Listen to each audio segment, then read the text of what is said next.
홍길동전에서 보여줬던 영웅서사 구조에 맞춰서 본문을 이제 체크하도록 하겠습니다. 112쪽의 앞부분 줄거리 보세요. 자, 명나라 고관인 유심 동그라미 치세요. 자, 긍정적 인물과 부정적 인물, 선악 대결 구도를 찾으시면 됩니다. 자, 선과 악의 대결 구도에서 반드시 누가 승리한다? 선이 승리하게 된다. 이제 이 작품이 나올 때만 하더라도 병자호란 직후 많은 사람들이 병자호란에서 치욕스러운 패배를 당하고 난 다음에 간신에 대한 분노도 컸고 지배층의 무능함에 대해서 한탄했고 그리고 그 모든 치욕을 씻고 싶은 소망이 많이 일어났어요. 그래서 활발하게 이 모든 것들을 상상 속에서나마 실현시키고 싶은 열망에 많은 영웅소설이 등장을 하게 된다. 그래서 상상 속에서는 모든 것을 영웅이 다 해결해 주잖아요. 그래서 손상된 자존심을 회복하고 싶은 그런 열망이 영웅을 많이 탄생시키게 된다. 그 중에 가장 대표가 이제 유충열전이라고 보시면 돼요. 자, 한탄하다가 늦도록 자식이 없어서 한탄하다가 부인과 함께 남학 형산에 치성을 드리고 줄치세요. 치성을 드리고 신이한 태몽을 꾼 뒤 아들을 얻었다. 자, 신이한 출생 또는 비정상적인 출생. 자, 그 다음 고관은 고위관리란 뜻이에요. 집안이 혈통이 남달라. 고귀한 혈통. 자, 유심의 아들로 태어났다. 1번 고귀한 혈통. 그 다음 2번 기도를 막 치성을 드렸더니 아들이 태어났어요. 비정상적인 출생. 영웅의 기상을 가진 아들을 얻어서 충렬이라고 이름을 짓습니다. 유심의 정적인 간신정한담. 자, 세모 치세요. 간신정한담 제1기. 유심에게 누명을 쓰이고 유심은 부인과 어린 충렬을 두고 귀향을 떠나게 됩니다. 그럼 이제 남은 부인과 충렬은 어떻게 될까요? 도망을 치겠죠. 도망을 치다가 충렬이 이제 혼자 남겨지게 돼. 그래서 혼자 남겨진 충렬에게 조력자가 등장하게 됩니다. 어린 충렬을 데려다가 많은 도움을 주는 강희주가 조력자고요. 이 이야기는요. 간신의 무리에게도 조력자가 있다는 거. 간신의 무리 조력자 옥관대사고 충렬의 조력자는 강희주가 됩니다. 자, 그 다음 볼게요. 정한담과 최일기는 유주부를 적수로 보낸 후에 마음이 교만해져서 별당으로 가 옥관도사를 보고 천자를 도모할 묘책을 물었다. 도사가 문 밖에 나와 천기를 자세히 보고 들어와 속삭였다. 천상의 삼태성이 황성에 비쳤소이다. 줄쳐. 천상의 삼태성이 황성에 비쳤소이다. 자, 이게 뭐냐면 충렬이 있는 곳에 갑자기 큰 별이 떴다는 거야. 그래서 정한담 일파가 충렬을 제거해야 된다고 마음먹게 되는 계기가 되는 겁니다. 신기한 영웅 누구예요? 충렬입니다. 황성 안에 살고 있나니 도모하기 어려울 듯하오. 자, 이게 무슨 뜻이라고요? 충렬을 공격하게 되는 계기입니다. 한담이 일기에게 말했다. 내 생각하니 유심이 연만하되 연만 나이가 아주 많대. 자식이 없는 고로 수년 전에 형산에서 산재하고 자식을 얻었다 합니다. 뭐라고요? 이거 특징? 비정상적인 출생. 비정상적 출생. 이제 도사의 말씀이 황성에 영웅이 있다 하니 의심하건대 유심의 아들이 아닌가 합니다. 일기가 대답했다. 적실히 그러하면 유심의 집을 결단내 후안이 없게 감이 오를까 합니다. 영웅의 출현은 다들 꺼려합니다. 백성들은 영웅의 출현을 원하지만 지배층에서는 영웅을 제거하려고 하는 거죠. 두 사람은 나졸 10여 명을 자출해 그날 삼경에 유심의 집을 둘러싸고 삼경 밤 11시부터 새벽 1시입니다. 11시부터 1시 사이 삼경은 알아두라고 했어요. 1경, 2경, 3경, 4경 중에서 삼경을 중심으로 2시간씩 나누시면 됩니다. 집을 둘러싸고 화약과 염초를 갖춰 일시에 불을 놓으라고 지시했다. 이때 장부인이 유주부와 이별하고 충렬을 데리고 자 유주부는 충렬의 아버지를 말하는 겁니다. 동그라미. 자, 호칭 변화를 잘 보세요. 누구를 나타내는 거지? 유심, 유주부. 이별하고 충렬을 데리고 한숨으로 세월을 보내고 있었는데 이날 밤 삼경에 호련히 한 노인 동그라미 치세요. 조력자. 홍선 빨간 부채 하나를 들고 와서 부인을 흔들었다. 오늘 밤 삼경에 별난이 있을 것이니 큰 난이 있을 것이니 이 부채를 가지고 있다가 줄치세요. 이 부채를 가지고 있다가 화강이 일어나거든 부채를 흔들면서 후원 담장 밑에 은신하라. 자, 별난이 있을 것이다. 별난으로부터 탈출할 수 있는 방법을 알려주는 노인입니다. 그래서 조력자고요. 이 부채로 도망갈 수 있을 것이다. 자, 그러면 충렬을 데리고 남천을 바라보며 도망하라. 장부인이 놀라서 깨어보니 꿈이라. 꿈 동그라미 치세요. 자, 꿈의 역할 뭘까요? 꿈의 역할. 앞으로 닥칠 위기 상황을 암시해 주는 거죠. 위기 암시. 충렬에게 닥칠 위기를 암시합니다. 자, 복선 역할 합니다. 복선. 충렬은 깊이 잠들어 있고 과연 홍선 한 자루 금치미의 노여건을 줄쳐. 홍선 한 자루가 꿈에서 봤던 홍선이 그대로 현실 속에 등장한다. 뭐예요? 비현실적. 부채를 손에 들고 충렬을 깨워 앉히는데 홍선 한 자루 금치미에 놓여있거든. 금침은 이불 자리를 말하는 거야. 이불 위에 꿈에서 봤던 부채가 나왔다. 뭐라고요? 비현실적. 다 받아 적으라고 했어. 어디다 적을 거야? 빨리빨리 안 적어? 여기 두 사람 경고입니다. 앞뒤로 정신 차려. 열났어. 불길은 일시에 온 집안을 집어삼키고 쟤만 남기더라. 아니다. 하나 빠졌다. 거기 홍선을 흔들면서 담장 밑에 은친 하니 그 다음 줄 치세요. 어찌하니 망극하랴. 자, 도망치는 충렬 모자를 보고 서술자가 어찌하니 망극하랴. 아이고 참으로 불쌍하다 이런 뜻이에요. 아까 전지적 작가 시점에서 꼭 나온다. 뭐라고 그랬죠? 서술자의 개입이 꼭 나옵니다. 도망치는 충렬 모자가 참으로 안타깝구나. 누구의 생각일까요? 작가의 생각입니다. 작가가 자신의 주관적 생각을 덧붙이는 것을 편집자적 논평이라고 해요. 편집자적 논평, 서술자의 개입이 있으면 고전소설에서 꼭 물어봅니다. 본문에 어디에 있는지 찾아보세요 하는 문제 나오니까 잘 보시오. 불길은 일시에 온 집안을 집어삼키고 쟤만 남기더라. 충렬을 안고 샛길로 나와서 남천을 바라보며 가없이 도망하는데 신세가 비참해 눈물이 앞을 가렸다. 한편 정한담과 최일기는 유심의 집에 불을 놓고 모두가 죽었거니 안심하고 기뻐 어쩔 줄을 몰라 하더라. 자, 문제 1번 보세요.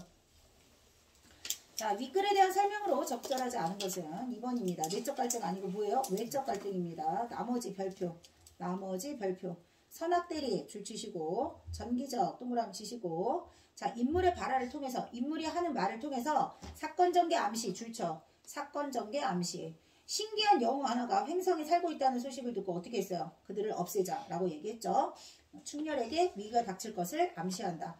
서술자가 개입하여 상황에 대한 평가를 나타내고 있습니다. 평가 뭐라고요? 편집자적 논평, 편논이라고 합니다. 자, 그 다음 2번, 5번입니다. 귀향을 가게 된 것은 옥간도서가 충렬을 영웅으로 지목했기 때문이 아니라 정한담이 모함을 해서 유심히 귀향을 갔고 옥간도사가 충렬을 영웅으로 지목했기 때문에 정한담이 충렬을 없애려고 한 거고 순서가 바뀌었어요. 5번. 자, 그런데 그 충렬에게 닥칠 위기를 누가 알려줬어요? 꿈속에서 한 노인이 알려줬습니다. 왼쪽 장면에 고전소설에서 자주 나오는 일반적인 영웅서사 구조의 특징이 아주 잘 나타나 있다.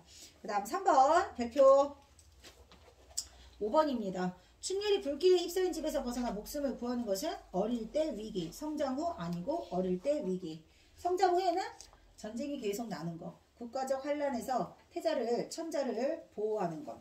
그 다음 4번 꿈입니다. 그 다음 넘기세요. 자, 114쪽.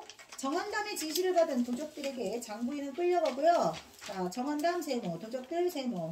충렬은 살아남아 강희주를 만나고 강희주 조력자 동그라미 그의 사이가 됩니다. 그러나 강희주마저 정한담에 의해 귀향을 가게 되고 이제 뭐가 또 닥쳤어요? 성장 후 위기. 광덕산 도승을 만나서 도승 동그라미 또 다른 조력자를 또 만납니다. 그리고 도수를 배웠어요. 이후 정한담이 남적과 북적과 결탁하여 천자를 공격하자 이를 당해내지 못한 천자는 항복하려 한다. 아까 뭐라 그랬어요? 병자호란의 영향을 받았다고 했죠. 지배층의 무능함이 드러나 있는 부분입니다. 적으세요. 지배층의 무능함. 자, 문걸의 목을 베고 천자를 구합니다. 위기의 상황에서 국가 위기 상태에서 천자를 구한 영웅 충렬은 천자로부터 원수의 지기를 받고 군사를 이끕니다. 충렬이 청명하고 물러나오니 청명 다 듣고 난 뒤 물러나오니 남은 군사가 불과 1,200명이라. 천자는 3층 단에 앉아 하늘에 제사하고 임금을 끌어내어 충렬에게 준 후에 대장 사명기에 친필로 대명국 대사마 도원수 유충렬이라고 써주었다. 원수는 사은하고 진법을 시험할 때 상사일자진을 치고, 자, 진법이라는 것은 그 전투를 하려고 진을 쳤다는 뜻이에요. 그 다음에 상사일자진, 길게 이렇게 군대가 늘어서 있는 모양. 이런 거 다 일일이 낱말 뜻을 물어보지는 않을 거야. 근데 만약에 교과서에 왼쪽 오른쪽 날개에 설명이 나와있다 그러면 내신 문제에서는 다 해야 되는 겁니다. 군중에게 호령했다. 남북 적병이 억만병이라도 나 혼자 당하려니와 너희는 항우를 잃지 말아라. 원수가 말하자. 원수가 누구예요? 원수가 누구예요? 충렬입니다. 충렬. 자, 적진 가운데 문걸의 죽음을 보고 일진이 진동에 서로 나와 싸우려 했다. 특히 3군 대장 최일기 세모 분기를 이기지 못해 백금투구를 쓰고 장창 대검을 좌우에 갈라들고 적지마를 채찍질하여 나는 듯이 달려왔다. 적장 충렬아 바삐 나와 죽어라. 원수는 장대에 있다가 말을 듣고 바삐 나와 응했다. 정한담은 어디 가고 너만 어찌 나왔느냐. 너희 두 놈의 간을 내어 우리 부모 영이 전에 재배하고 드리리라. 자, 강한 복수심이 드러나 있는 부분이죠. 복수심. 자, 복수심으로 활활 타오르고 있습니다. 부모를 죽인 원수, 부모의 원수 갚으려고 한다. 말이 끝난과 동시에 장성검이 번듯하며 일기가 가진 장창 대검이 부서졌다. 자, 여기부터는 이제 뭐니? 충렬의 비범함이 나타나는 부분이에요. 충렬의 비범함. 최일기가 크게 놀라며 철퇴로 쳐봤지만 원수의 일신이 안 보이니 어이하리 줄쳐. 원수의 일신이 안 보이니 어이하리. 이런 거 뭐라고 한다고요? 비범함인가? 아니고요. 전기적. 앞에 최일기가 막 철퇴로 막 치는 것은 충렬이 검 한번 탁 치면 장검이 다 부러져. 근데 최일기가 공격하는 건 하나도 성공하지 못해. 이건 비범함이야. 근데 이것을 보니 원수의 일신이 싸우면서 어찌나 빠르는지 감이 보이지가 않는 거야. 그러니 최일기가 어찌할 도리가 없다. 마지막에 붙은 어이하리 이게 서술자의 생각인 거야. 편집자적 논평.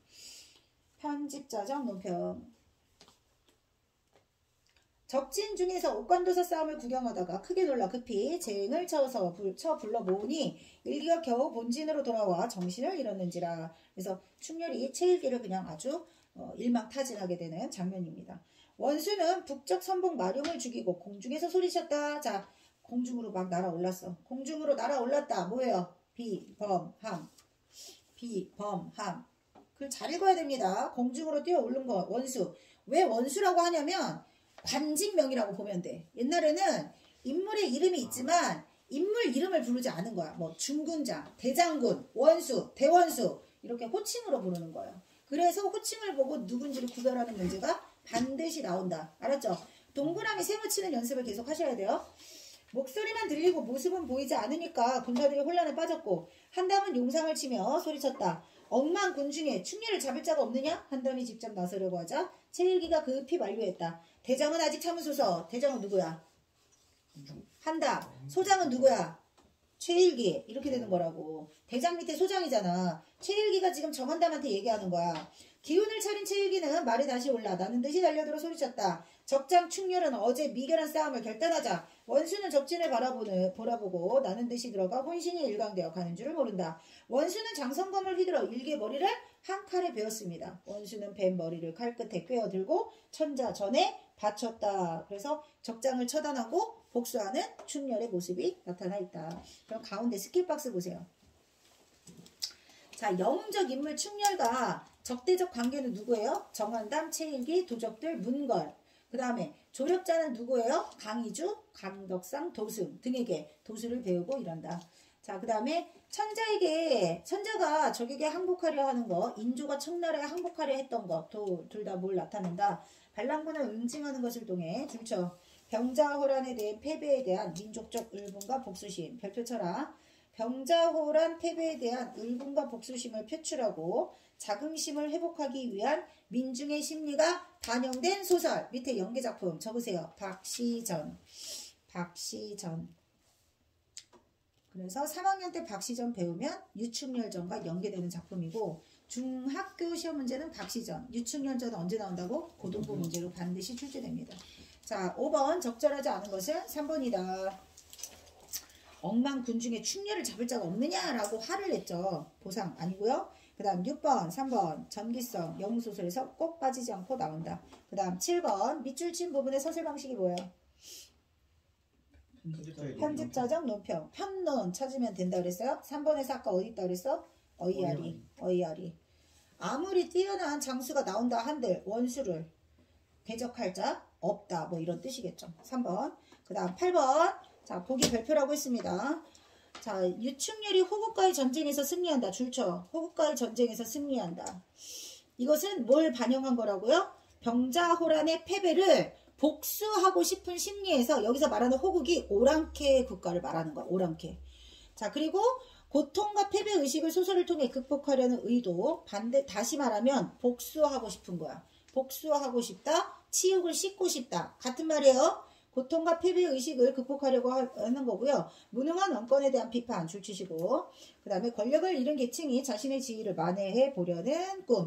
그러니까 간신의 무리 때문에 몰락한 가문을 어떻게 했어? 다시 이렇게 세웠잖아요. 몰락한 가문을 일으켜 세우려고 하는 의지도 반영되어 있다고 볼 수 있습니다. 그러니까 민중의 소망도 반영되어 있지만 몰락한 양반들의 소망도 반영한 작품이다. 많은 사람들이 좋아했던 이유 중에 하나다. 자, 적절한 것은 5번입니다. 패배의식. 별표입니다. 자, 그리고 선생님이 얘기했던 전체 줄거리 그거 꼭 보셔야 되고요. 자, 유충열전의 의의 배경지식에 나온 거 그거 시험 출제 요소니까 별표라 별표. 자, 책에 그냥 나온 건 없습니다. 배경지식이라고 나와 있는 게 시험 문제 출제되는 것들이다. 그 다음 117쪽 1번 적진 적장. 그 다음 2번 만회 만류. 3번 간신 신이하다. 그 다음 4번 후관. 그 다음 5번 미결한. 그 다음 6번 산재. 그 다음 7번 별나는 큰 재앙 리을. 묘체 교묘 함께 기억. 응성 니은 소리에 반응하다. 연만 디귿 나이가 아주 많다.